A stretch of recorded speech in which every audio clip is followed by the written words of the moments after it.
प्यार और धोखा एक सच्ची प्रेम कहानी है जिसमें नूरी और आरिफ एक दूसरे से बेहद मोहब्बत करते थे। लेकिन नूरी के घर में लव मैरिज नहीं होती है, इसीलिए नूरी आरिफ से कहती है कि तुम मुझे भूल जाओ। लेकिन आरिफ नूरी से सच्ची मोहब्बत करता है, इसीलिए वह लव मैरिज को अरेंज मैरिज दिखाने के लिए अपने माँ बाप को उसके घर भेजता है।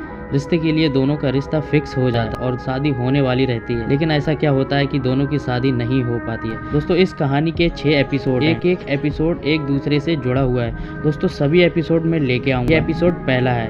अब आगे 18 साल की उम्र में नूरी को आरिफ नाम के एक लड़के से प्यार हो जाता है। आरिफ भी नूरी को उतना ही प्यार करता था जितना कि नूरी। दोनों की घंटों फोन पर बातें होती थी।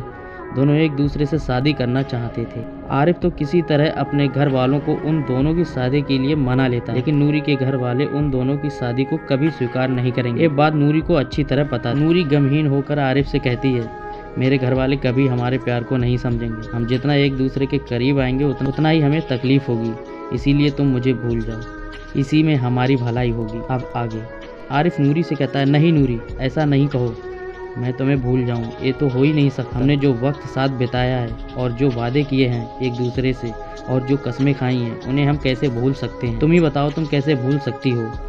वो सब कुछ सही है, क्या तुम भूल पाओगी? क्या आसान होगा तुम्हारे लिए? नूरी आरिफ से रोते हुए कहती है, हाँ मुश्किल है थोड़ा, लेकिन नामुमकिन नहीं। हमारी मोहब्बत सारेआम रुस्वा ना हो, इसीलिए बेहतर है कि हम दोनों एक दूसरे से दूर हो जाएं। आरिफ नूरी को दिलासा देते हुए कहता है, तुम परेशान ना हो नूरी, मैं सब कुछ संभाल लूँगा। मैं तुम्हारे घर वालों से खुद हमारी शादी की बात करूँगा, डोंट वरी। नूरी, तुम कितनी भी कोशिश कर लो, वो इस शादी के लिए कभी नहीं मानेंगे और वो मुझे गलत ही समझेंगे। ऊपर से बदनामी भी होगी, और ऊपर से बदनामी होगी वह अलग है।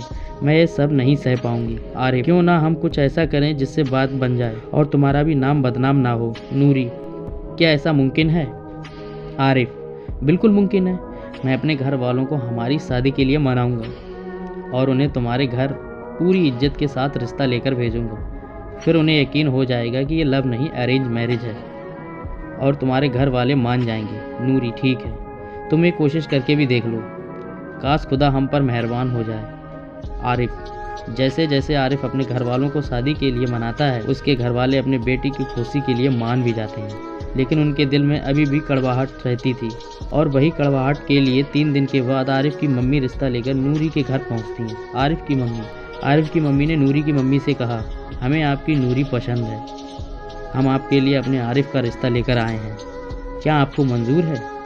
नूरी की अम्मी, नहीं, मैं अभी अपनी बेटी की शादी नहीं कर सकती क्योंकि अभी वह छोटी है और पढ़ाई भी कर रही है। इस पर आरिफ की अम्मी को काफ़ी गुस्सा आ जाता है और वह अपने दिल की कड़वाहट को रोक नहीं पाती है और नूरी की अम्मी से गुर्रा कर कहती है, छोटी भी है फिर भी इतने इतने बड़े कांड कर बैठी। नूरी की अम्मी हैरानी से कहा, क्या? नूरी की अम्मी हैरानी से, क्या किया मेरी बेटी ने? आरिफ की अम्मी, उसने मेरे बेटे को फंसाया है और उसी के कहने पर मैं आज यहाँ पर आपकी नूरी का रिश्ता मांगने आई हूँ। नूरी की अम्मी, मेरी बेटी ने? मेरी बेटी ऐसा नहीं कर सकती, आपको कोई गलत फहमी हुई है। अभी मैं उसे बुलाती हूँ और पूछती हूँ कि क्या यह सच है। नूरी की अम्मी नूरी को आवाज़ देकर बुलाती है और नूरी आ भी जाती है। नूरी घबराते हुए, जी अम्मी, क्या हुआ, आपने मुझे बुलाया? नूरी की अम्मी गुस्से में, ये बताओ नूरी, आरिफ की अम्मी जो कह रही हैं क्या वह सच है? क्या तुम्हारा और आरिफ का कुछ चल रहा है? क्या तुम उससे शादी करना चाहती हो? नूरी उस टाइम बहुत घबरा जाती है और डर की वजह से सच नहीं बोल पाती है। नूरी डरते हुए कहती है, नहीं अम्मी, ऐसा कुछ भी नहीं है, मेरा और उसका कोई चक्कर, कोई अफेयर नहीं है।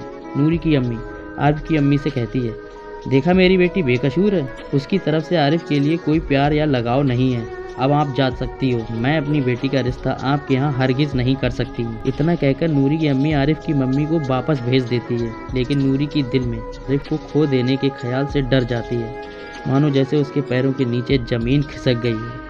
वह अपनी अम्मी के सामने तो नहीं, लेकिन अपने रूम में जाकर बहुत देर तक रोती रहती है और बाहर बादल भी ज़ोर ज़ोर से गरजने लगते हैं और तेज़ी से बारिश भी होने लगती है और ऐसा लगता है जैसे वह नूरी के दर्द को महसूस करके अपने आंसुओं को बादल भी नहीं रोक पा रहे हैं। दोस्तों, एपिसोड नंबर 2 बहुत ही जल्दी आएगा, तब तक के लिए बाय।